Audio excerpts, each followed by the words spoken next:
Degeneration X was originally written. I wrote for Shawn Michaels, and then by the time it was out there, he had hooked up with Hunter, and sort of had become a group entity very quickly. So, okay, then let's talk about the DX song. So I found a lot of, the first time I ever heard it, I found a lot of similarities to Rage Against the Machine style, the vocals specifically. Because Chris Warren, who did the singing, that's what he did. And I definitely was trying to do something in that style that was, the white rock rapper vibe. Yeah, it fit the mood because DX's whole thing was anti-establishment, whereas Rage Against the Machine that's the thing. So it was fun to do because it was, and what is I think the best trivia about that piece of music was somehow I got away with something that there's no way I would get away with, which is it seems have a, Undertaker bell, boom, music.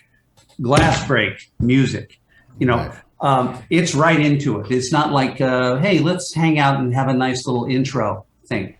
And I just became fascinated. And I think part of it was Chris's voice. He just has this snide, implied go screw yourself thing with anything he says. And so, just the really the kick drum only. It was playing in the studio, and I was doing something else, and then I was just sort of thinking, like, wait a second, this might be, and this happens so much. This is so interesting how this happens when you're putting music together. Happy accidents, boy, do I love happy accidents. I wasn't trying to write an intro. Right. I accidentally left the machine still running, so here's the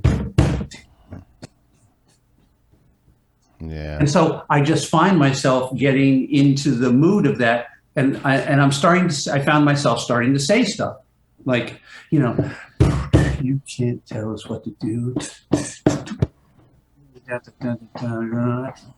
and so I set up a long loop of that. I set up 2 microphones, one with Chris facing me. And I said, Chris, just with your snide, crazy voice, just repeat everything I said.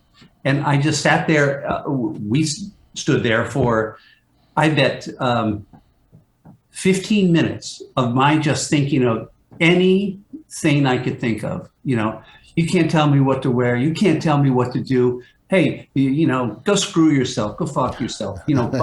Everything. And then put it in an intro, and I loved it, but I thought, like, Vince is going to say, well, wait a second, what's with the 20-second intro before we get into the hook of the song? Right. But fortunately, everybody liked it. And to the earlier point we talked about, it so effectively built anticipation about them coming out.